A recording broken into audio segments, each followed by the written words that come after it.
Katulad ng sinasabi natin 'no, na habang, nagwi-witch hunt sila sa mga Duterte, sari-saring akusasyon lalo na dito sa confidential fund ni VP Sara ay malaya naman sila yung mga congressman 'no.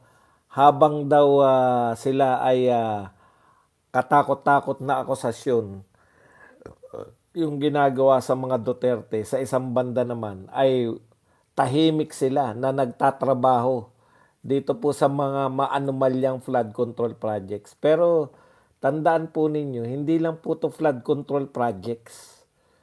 Yan lang po yung natuklasan pa natin. Ibig nyo sabihin, ang mga congressman o ang mga kontraktor, tapat sila sa mga paggawa, farm to market roads, mga tulay, tapat sila. Walang anomalya. Yan pa lang po ang nasisilip kasi very obvious po pag umulan, yung purpose po ng flood control na makaligtas tayo sa baha, hindi po natutupad. Bagkus, wala lang din. Gumagastos tayo so far 1.9 trillion, no? Ayon kay Lacson, gumastos na tayo ng 1.9 trillion. Wala pa din pong pagbabago sa baha. Lalo pa ngang lumalala. Nakakapagtaka talaga, no? Hindi po sila, dahil wala pong aral, una, nakita po natin rito sa mga investigasyon na to, walang aral, walang plano, kanya-kanya, no? Paggawa dito, paggawa doon. Kaya nga po, lumalaki po yung pananaw ng mga tao na baka itong mga construction sari-sari. Kasi sa ilog po sila, alam po ninyo, napaka-normal po sa ilog na lumalaki. Nakakita na po kami. Nakatira po kami sa Sapampalay. Marami pong ilog dun.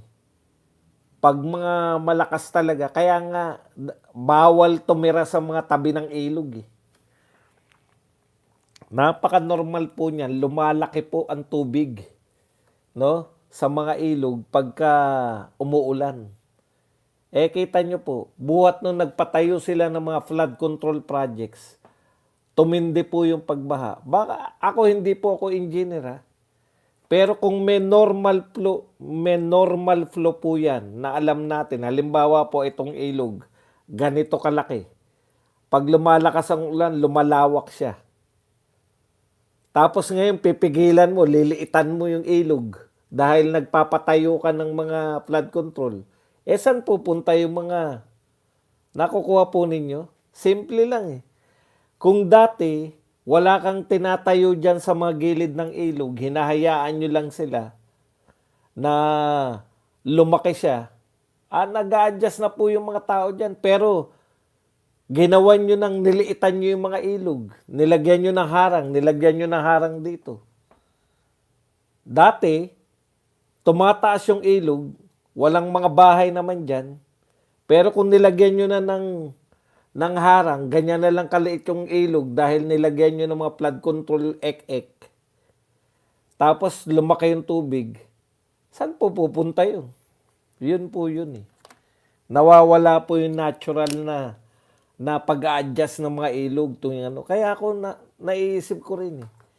Hindi kaya perwisyo pa tong ginagawa ng mga tao na to na wala namang plano. Flood control sila ng flood control. Pag-isipan rin natin.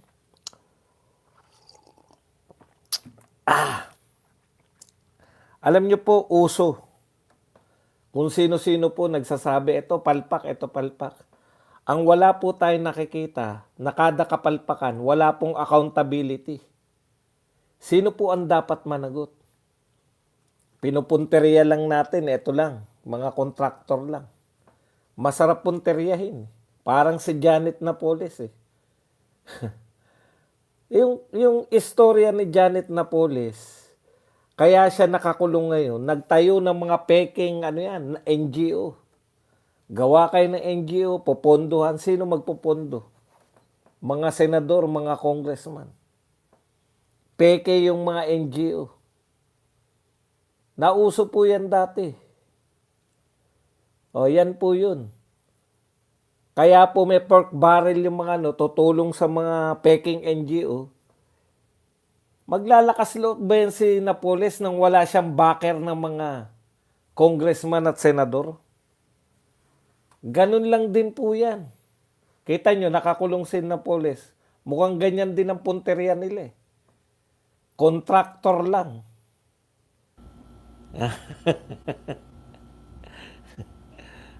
Tignan nyo to. Wala rin direksyon. Sino po yung pinagpapaliwanag nito ng mga congressman sa pamumuno ni Redon? Ni Terry Redon? COA naman ang kanyang sinisisi. Bakit daw? Tama po, meron pong parte dyan na dapat sisihin yung COA. Pero hindi po sila ang mastermind yan. Di ba? Hindi po sila ang mastermind yan.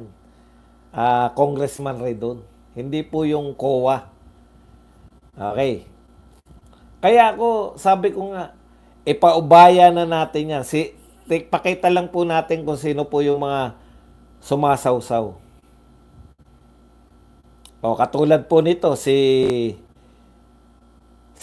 Senator Win Gatchalian. A contractor or company previously owned by politicians will be barred from joining government contracts. O, naisip niya na yung mga kumpanya daw, maganda naman yung iniisip niya.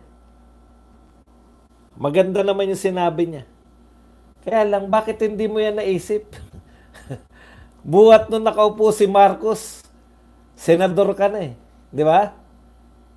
Hindi ka naman natatanggal dyan, Senator Win Gatchalian. Lagi kang panalo. Bakit nyo lang naiisip yan ngayon lang? Ang tagal-tagal nyo ng senador. Hindi ka namin narinig na umangal dyan sa mga kontrata ng gobyerno. Sa mga kontraktor. Nakikita nyo po yung ibig ko sabihin? Kasi hodang in-expose siya ni President Marcos o hindi, iimbestigahan niya ni Marcoleta.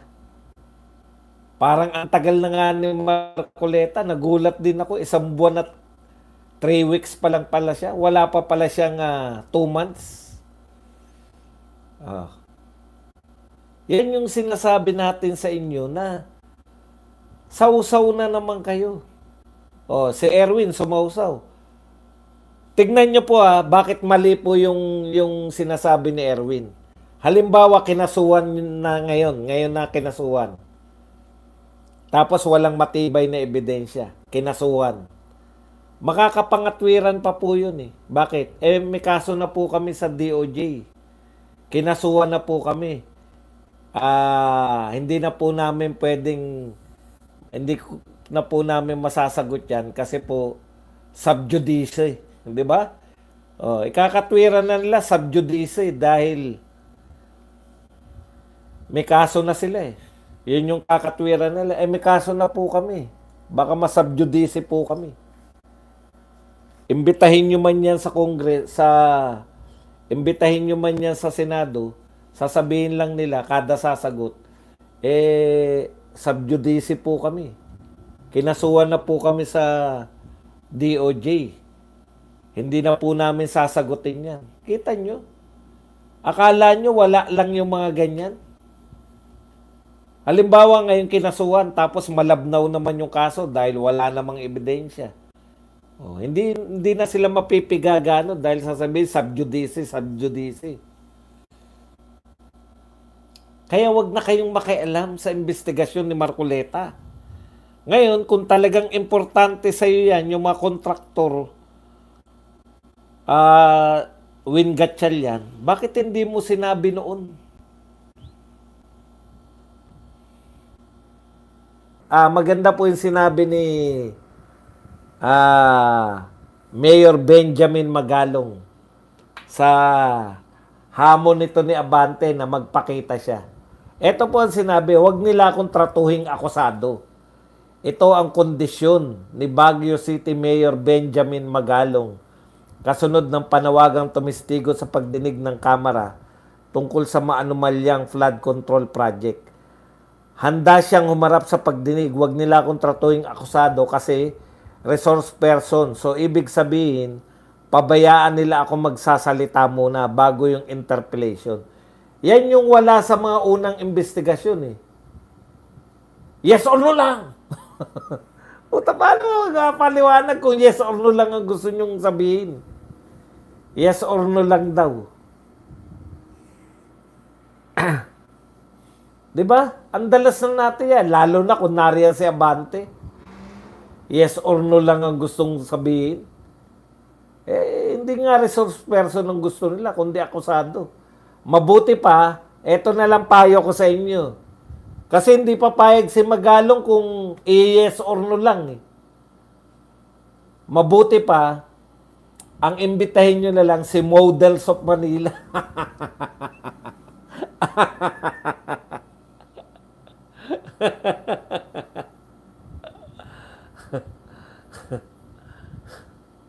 Investigador ka ba, Digong? Haha. Good aim, hindi ko nakuha. Pasensya na, linawin mo nga, parang dapat ba akong tumawa dyan, Larry? Hindi ko makuha eh. Ayan po, yung sinabi ni Mayor Magalong. Katulad nito ni Mayor Magalong at saka ni Mayor Bico. Di, paano pag nakita na, kasi may mga lumabas na picture, kasama nila sila Lenny tsaka si Bam, di ba? Si Magalong. Bumaliktad na si Magalong. Bakit Duterte ba si Magalong? Hindi naman po Duterte si Magalong. Kaya po natin sila pinupuri. Dahil kapuri-puri po yung ginagawa nila. Ikalawa, hindi naman niya binabanata si Tatay Digong. Ano ba masama? Wala naman tayong absolute na kinamumuhian. Si Ontiveros lang tsaka si Dilima. Bakit mo kamumuhian si Magalong porket hindi... Nalilito po kayo eh. Ang mga Duterte po, yung mga miyembro ng PDP Laban, kapartido ni Tatay Digong, at saka yung mga Duterte na pangalan. Duterte po yung apelyido. Yun po ang mga Duterte. Konti lang po yung mga politikong Duterte. Yung iba po, natutuwa po tayo dahil bagamat hindi po sila kapartido ni Tatay Digong, yung ginagawa po nila, maganda. Katulad si Richard Gomez. Nung binanatan niya yung mga against sa war on drugs, tuwan-tuwa tayo sa mag-asawa, di ba?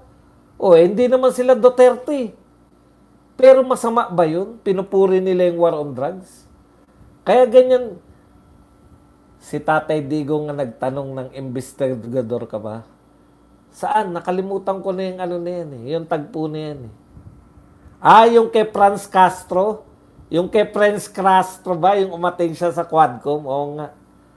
Investigador ka ba? Franz Castro? Ayan po, pagsalitain nila ako, hindi yung nagsasalita ka tapos babarahin at iinsultuhin. Para naman akong akusado nun. Yan po yung ginagawa sa iniimbitahan nila. Mabuti naman at inunahan na sila ni Magalong. Imbitahin nyo ako, magsasalita ako. Kay Brosas ba o kay Franz Castro? Basta isa sa dalawa na yun.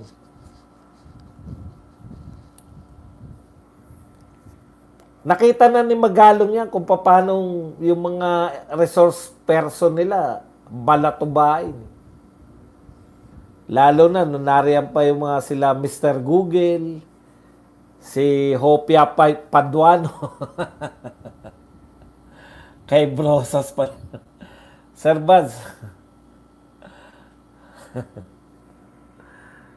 wala na po yan yung mga dilawan. Sirang-sira po yung mga dilawan ngayon. Bakit? Ang ingay-ingay nila, salita sila ng salita na accountability kay BP Sara. Ngayon, wala nagsasalita na accountability. Lalo na to si Tabingi. Tabi, takot ka sa mga congressman, no? Takot ka sa kapwa mo congressman, no? Ang tapang-tapang mo nun, puta, pati Supreme Court, kinakalaban mo. Ngayon, ito po ang tunay na accountability, pera ng taong bayan. Kaya yung mga dilawan, sila Hontiveros, wala na tayong dapat ikabilib dyan sa mga yan. Hanggang dakdak lang yan. Pag tunay na nakalaban, wala.